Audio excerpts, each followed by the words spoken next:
She flunked out of medical school and wrecked her first marriage, but we pray she holds it together tonight.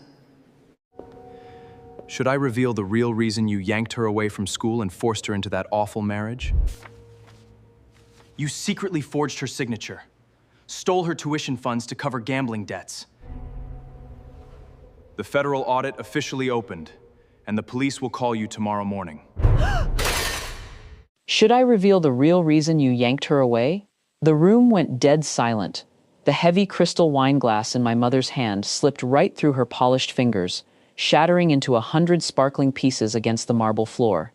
Red wine splashed across her ivory heels like a fresh stain on her pristine, artificial life. The hushed whispers of 60 high society guests vanished instantly. My father, who had his mouth half open, ready to offer his usual meek, spineless defense, froze mid-breath. Everyone was staring at my fiancé, but more importantly, everyone was looking at my mother's face, a face that had just turned the color of ash. Nobody in that room knew the truth. They only knew the lie she had spent years carefully crafting. But that's not where this story began. 3 months earlier, I had agreed to let my mother host our engagement party. That was my first mistake. To the outside world, my family was the pinnacle of old money perfection and local prestige. My mother was the undisputed queen of our city's elite social circles, a woman who measured human worth strictly by titles, tax brackets, and public image. I was her only daughter, and for as long as I could remember, I was her favorite project, or rather, her favorite punching bag whenever I failed to fit into her golden mold. According to my mother, I was the family disappointment. When guests would visit, she would sigh dramatically, lower her voice, and paint me as a tragic case of wasted potential. She flunked out of medical school, you know, she'd tell her friends over afternoon tea, shaking her head with performative grief. And then her first marriage collapsed within a year. We tried so hard with her, but some people just can't be saved. It was a narrative she built with surgical precision. She repeated it so often that even my father began to nod along, too terrified of her wrath to ever correct her. The local community looked at me with pity or subtle disdain. I was the black sheep, the failure, the woman who couldn't keep her life together. When I met my fiancé, a brilliant, soft-spoken corporate attorney, my mother was beside herself, not because she was happy for me, but because he didn't come from her pre-approved list of wealthy country club heirs. She treated him like a charity case and treated me like a broken toy he was foolish enough to pick up. She offered to pay for our engagement party at the most exclusive country club in the city. I knew it was a trap. I knew she wanted to use the evening to showcase her generosity while subtly placing herself on a pedestal at my expense. She had no idea what was coming. You see, my mother believed she held all the cards because I had spent years staying quiet. Every time she made a dismissive comment about my failed career, I stayed calm. Every time she brought up my disastrous first marriage in front of strangers, I never whined. I never lost my temper. I never defended myself. She mistook my silence for weakness. She thought my composure was shame. What she didn't realize was that I wasn't hiding from my past. I was protecting a secret that would utterly destroy hers. The night of the party, the grand ballroom was packed. Diamond necklaces gleamed under massive crystal chandeliers. Waiters circulated with silver trays of champagne. My mother took center stage, wearing a gown that cost more than most people's car loans. She practically oozed arrogance, accepting compliments from judges, doctors, and city council members. Then came the toasts. My fiancé and I stood near the head table. I looked down at my champagne glass, keeping my expression entirely neutral, even as I felt the heavy, condescending glare of my mother from across the room. The tension had been building all evening. Every time she spoke to my fiancé, she made backhanded remarks about his background. Every time she looked at me, she gave that sickening, fake sympathetic smile. Remember that detail. It matters later. My father tapped his glass with a spoon, stepping up to the microphone. He opened his mouth to deliver a bland, polite toast. But before he could utter a single syllable, my mother stepped forward, virtually shoving him out of the way, and snatched the microphone directly from his hand. This was her catastrophic mistake.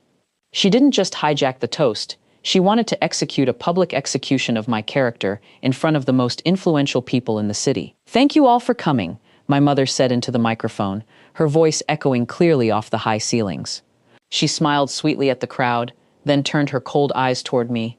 "We are all so glad to see my daughter finding some stability tonight. As many of you know, her life hasn't exactly been a success story." Gasps rippled through the room. A few guests shifted uncomfortably. My father looked down at his shoes, paralyzed. She flunked out of medical school, my mother declared loudly, her tone dripping with fake pity. And of course, she completely wrecked her first marriage. But we are just praying that this time, she manages to hold things together. A suffocating silence fell over the ballroom. People stopped chewing. Waiters froze in mid-stride. My mother stood there, chin raised, looking like a victorious general who had just crushed her enemy in public. She was entirely confident that I would break. She expected me to burst into tears, run out of the room, and solidify my place as the fragile, broken daughter once again. I didn't cry. I didn't even flinch. I just stood there, perfectly calm. My father finally mustered the courage to speak up. He opened his mouth, stammering, "Now, dear, let's not." He didn't get to finish. My fiancé stepped forward. He didn't raise his voice. He didn't lose his composure. He simply looked my mother straight in the eye, his gaze cold and calculating, and said clearly into the silence of the room, "Should I reveal the real reason you yanked her away?" That was the exact second my mother's drink slipped from her fingers. The sound of crashing crystal exploded through the quiet ballroom. My mother went entirely rigid. The color drained from her face so fast she looked like a ghost. Her lips trembled, but no sound came out. What?" she whispered, her arrogant facade shattering into pieces just like her glass. This is where everything changed. My fiancé didn't hesitate. He pulled a sleek black leather folder from inside his jacket. He had been quietly preparing this for weeks, working with me behind the scenes while my mother thought she was running the show. "Since you brought up medical school," my fiancé said, his voice carrying effortlessly across the silent crowd, "let's talk about why she actually left." My fiancé didn't flunk out. She had a straight A average at the top medical program in the state. He pulled out an official academic transcript stamped by the university dean and held it up. The guests near the front leaned in, reading the high honors distinction at the top. "She was forced to withdraw," he continued, turning the page, "because her mother secretly forged her signature, withdrew her tuition funds from a trust account left by her grandmother, and used the money to cover up her husband's massive illegal gambling debts." The entire room gasped. My father covered his face with his hands. My mother staggered back a step, grabbing the edge of a table for support. And as for her wrecked first marriage, my fiancé pulled out a certified court document. It wasn't a marriage at all. It was a forced engagement to the son of your business partner, a man who was actively abusing her, whom you forced her to stay with for 6 months to cover up a corporate tax fraud scheme. Every person in that room was stunned. Drop-jawed silence.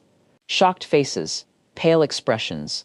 The high society guests, whom my mother had spent decades trying to impress, were now staring at her with utter disgust. "She didn't fail," my fiancé said, looking at me with quiet pride before turning back to my mother.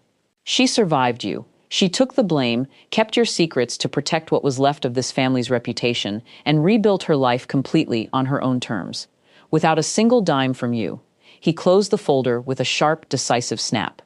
"And as of last week," he added smoothly, "the federal audit into those trust fund withdrawals has officially opened. The authorities will be calling you tomorrow morning." The dominoes fell instantly. My mother opened her mouth to speak, to deny it, to spin another lie, but not a single person in that room was listening to her anymore. Several prominent guests immediately set their drinks down and walked out. Within 10 minutes, half the ballroom had emptied. The city council members who had been chatting with her earlier pointedly turned their backs and left. Her pristine reputation was destroyed in less than 5 minutes. In the weeks that followed, the revenge cascade was absolute. The state board initiated an investigation into the trust fund embezzlement. Facing criminal exposure, my father ended up cooperating with investigators, which led to a swift and brutal divorce filing. The country club revoked my mother's membership. The social circles that had once bowed to her completely exiled her. She went from being the city's most influential socialite to facing potential fraud charges, broke and entirely alone. As for me, I didn't celebrate wildly. I didn't gloat. On the night of the party, after the ballroom had emptied and my mother was left standing amidst the broken glass and spilled wine, my fiancé and I simply turned around, walked out hand in hand, and drove away. I didn't need to yell at her. I didn't need to seek petty revenge. The truth was more than enough. I finally had my peace, my freedom, and a life built on solid ground.